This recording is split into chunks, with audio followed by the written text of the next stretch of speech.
এটা মাইটোকন্ড্রিয়ার বাইরের লেয়ার। আর মাইটোকন্ড্রিয়ার ভিতরেও এরকম একটা লেয়ার থাকে।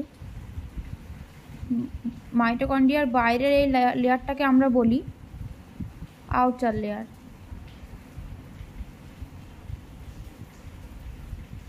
এবং ভিতরে যে লেয়ারটা থাকে মাইটোকন্ড্রিয়ার, সেখানে অসংখ্য এরকম আঙুলের মতো প্রবর্ধক থাকে।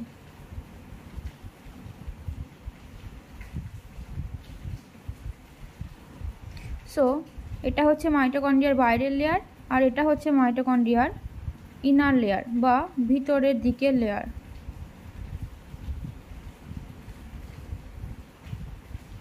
মাইটোকন্ড্রিয়ার ভিতরে এখানে যে অংশটাকে আমরা দেখতে পাই এটাকে বলা হয় মাইটোকন্ড্রিয়ার ধাত্র বা ম্যাট্রিক্স। এবং মাইটোকন্ড্রিয়ার বাইরের এই অংশটাকে বলা হয় outer membrane space, outer membrane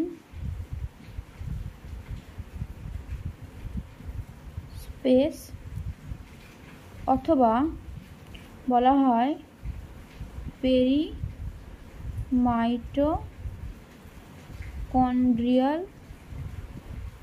space.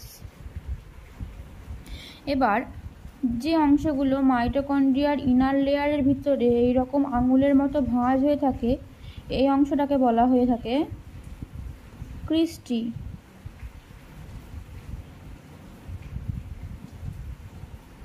কি বলা হয়ে থাকে? এটাকে ক্রিস্টি বলা হয়ে থাকে। এবার এই ক্রিস্টির গায়ে অসংখ্য এরকম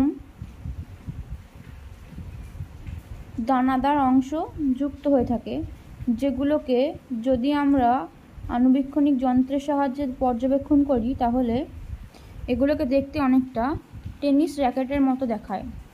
এগুলোকে বলা হয় F1 পার্টিকেল। এবার এই পার্টিকেলটার আবার তিনটে অংশ থাকে। এই পার্টিকেলটা আদতে দেখতে হয় এরকম টেনিস র্যাকেটের মতো দেখতে হয়। এই অংশটাকে বলা হয়